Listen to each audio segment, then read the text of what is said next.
It looked like a robbery gone wrong. That's what the police thought. A 21-year-old woman found near the Everglades, unconscious, bruised, barely alive. She had vanished from a hotel just 3 miles from Miami International Airport. No forced entry. No witnesses. No security footage. No suspects. The case went cold in 3 weeks. Another Florida tragedy. Another wrong place, wrong time. Another woman lost in the system. But then she lived. And she remembered everything. The victim's name was Emily Carter, college student. On a spring break trip with friends, they checked into the Suncrest Inn on March 12, 2005. Emily had her own room. She told her friend she was tired and turned in early. At 11:03 p.m., she texted her best friend, "Made it back. Locked in." That was the last anyone heard from her. By morning her bed was untouched. Her phone was gone. And her door was still locked from the inside. Security footage showed no one entering or leaving room 127. Cameras in the hallway caught nothing. No alarms. No screaming. Emily vanished without a trace. She was found 36 hours later, dumped off a back road near the swamp. Half naked, bruised ribs, concussion, and her wrists tied with a phone charger. She slipped into a coma, and the police gave up. But the hotel didn't. When Emily's family sued the Suncrest Inn for negligence, the hotel's lawyers hired a private investigator. Enter Jake Marlowe, ex-NYPD. Smart, quiet, obsessive. The kind of guy who notices everything. At first, he thought it was a waste of time. Another sad case. Another hotel scapegoat. Until he saw the room. Room 127 told a story. The bed untouched. Toiletries in the sink. Shoes placed neatly by the door. One thing stood out: a broken air vent near the floor. Screws loose. Cover bent. Dust disturbed. Jake crawled down, flashlight in hand. Saw a narrow shaft running behind the wall. Big enough for a person to crawl through. He followed it to the next room over room 125. The guest who stayed there? A traveling locksmith from Georgia. Checked out at 6:45 a.m. the morning Emily disappeared. Name on the reservation, Paul Darnell. Jake flagged it, but there was nothing on him. No criminal record. Just a quiet guy who fixed locks. Weeks passed. Emily woke up. She didn't remember much, but she remembered this. I fell asleep to the sound of the TV. Then someone grabbed me. A man. He put something over my mouth. I couldn't scream. She remembered the smell of sweat, the sound of metal tools clinking, and someone whispering, "Stay quiet. No one's coming." Jake went back to room 125, pulled old maintenance reports, found something chilling. 2 weeks before the attack, a guest complained the vent between 125 and 127 smelled weird. No one inspected it. Jake pushed further, tracked down Paul Darnell in Georgia. The locksmith? Gone. Hadn't been seen since 2005. But something strange. In 2006, a woman was attacked in a motel in Tallahassee. Same story. Room locked from inside. No witnesses. No video. Bruised ribs. Concussion. And a vent cover, missing. Different name on the reservation that time: Aaron Cole. But the photo on the ID? Jake ran it through facial recognition. It was Paul. Now it wasn't just one case. It was a pattern. Jake followed the trail: Pensacola, then Baton Rouge, then Little Rock. Same MO, same injuries, same ghost man. He checked in under new names. Always alone. Always stayed next to a solo female guest. He never left a trace. Until Jake found the receipt. A hardware store in Mississippi. 6 months after Emily's attack. A cash purchase of vent screws, gloves, and duct tape. Surveillance footage? Grainy, but there he was. Paul. Or Aaron. Or whatever his real name was. Jake turned everything over to the FBI. They opened a multi-state investigation. Built a timeline. 7 victims.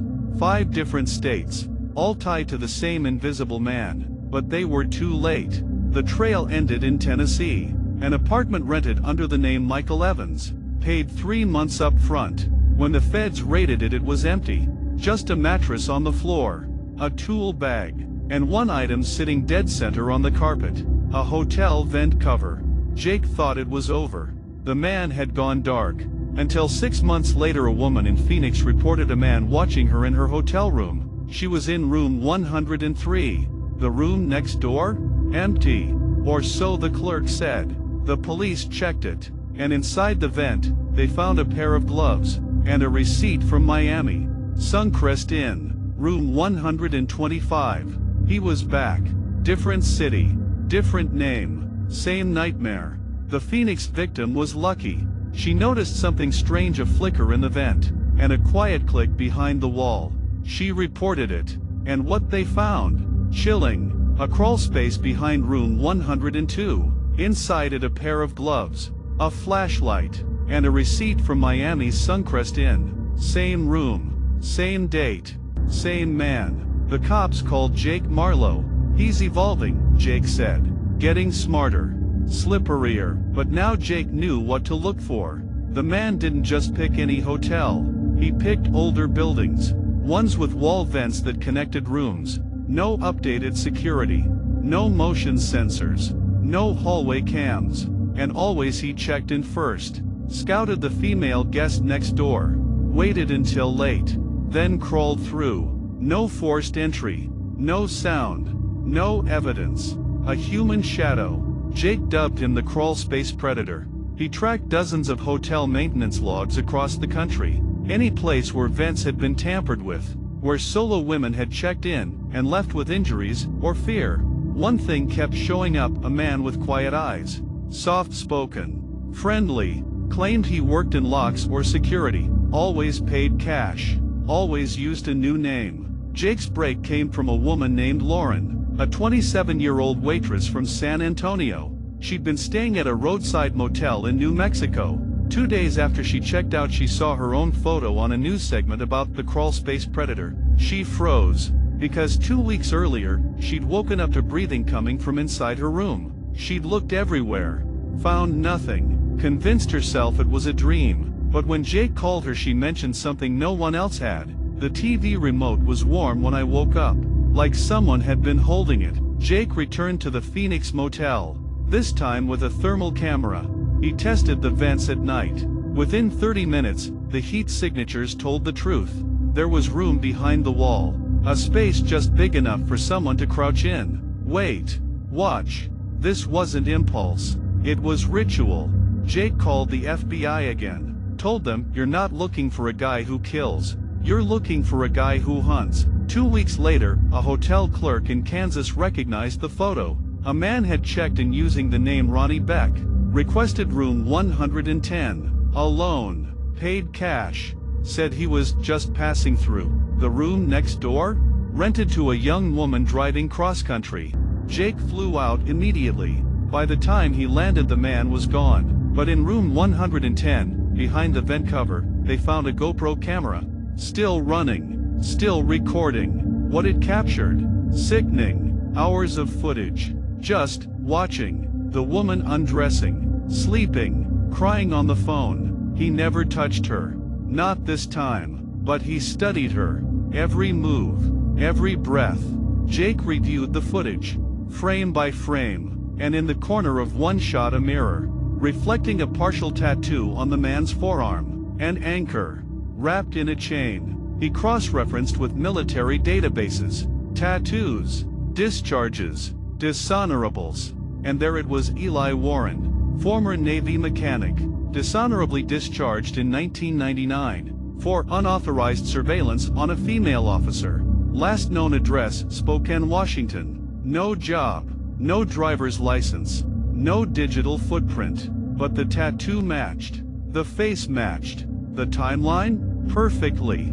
Jake had his man. Now he needed to catch him. They set a trap. A small, 2-story motel outside Albuquerque. 2 actors, a young woman as bait, a man as her father checking her in. Jake was in the room next door.